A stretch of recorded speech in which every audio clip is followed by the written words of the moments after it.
No,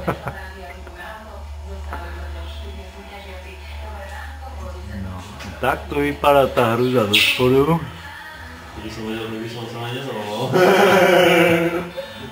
A tu nám príde ten výfuk, ktorý už bude tichý.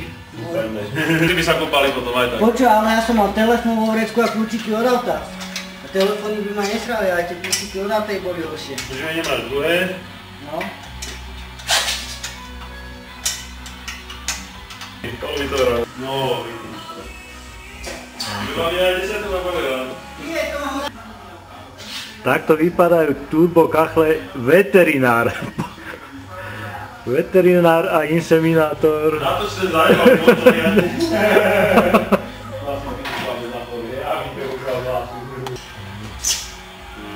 To asi je unavená už, no že proste... Nie. Takže bude ešte vyššie. Či nie, toto sa, nie. Kokotinu trepem. Uvidíme. Keď sa podľa toho žľabu, také účko. A tam aj kotúček pôjde potom na ďalšiu výmenu. Jeho sekne? To bude to piču. Vražedom má viacej nájsť.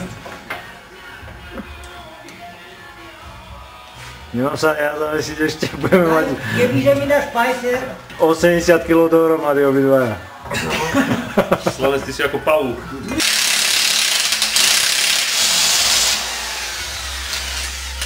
Krotenie svých pružín.